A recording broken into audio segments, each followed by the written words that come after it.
মহিপুর মৎস্য অবতরণ কেন্দ্র ও আলিপুরে ঘন ঘন লোডশেডিংয়ের কারণে দেখা দিয়েছে তীব্র বরফ সংকট। প্রতিনিয়ত 12 থেকে 14 ঘণ্টা লোডশেডিংয়ের কারণে চাহিদার তুলনায় উৎপাদন অনেকটা কম হওয়ায় দ্বিগুণ বেড়েছে বরফের দাম।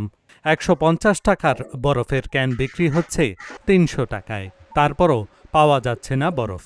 তাই বরফ সংকটে মাছ শিকারে যেতে পারছেন না শত শত মাছ ধরা ট্রলার। ইলিশের ভরা মৌসুম হওয়া সত্ত্বেও গত এক সপ্তাহ ধরে বরফের অভাবে সাগরে যেতে না পারায় ক্ষোভ প্রকাশ করেছেন জেলেসহ মৎস্য সংশ্লিষ্টরা। তারা মৎস্য বন্দরগুলোতে নিরবিচ্ছিন্ন বিদ্যুৎ সরবরাহের দাবি জানিয়েছেন।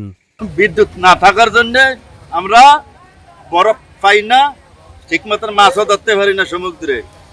আমরা দক্ষিণ বাংলার মানুষ, বারবার কারেন্ট পাচ্ছি না, বারবার কারেন্ট চলে গিয়েছে। আমরা সরকারের কাছে আকুল আবেদন জানাচ্ছি যাতে দক্ষিণ বাংলায় আমার কারেন্টটা যেন ঠিক মতো দেয়। আমরা সাধারণ ছেলেরা দেখেন হাজার হাজার ভোট ঘাটে বসে রয়েছে, বরফের বাগরে আমরা সাগর যাইতে পারতেছি না।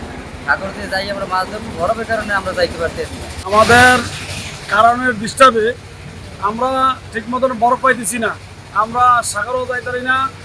আমাদের সিজন শেষ হয়ে গেছে, ফলে কিনা অনেকে আমাদের লক্ষ লক্ষ টাকা কোম্পানিদের গুণাগারী, আমার শ্রমিকের মানিকে অনেকে ফ্যাট চলে না, শ্রমিক বড় অসহায় হয়ে গেছে।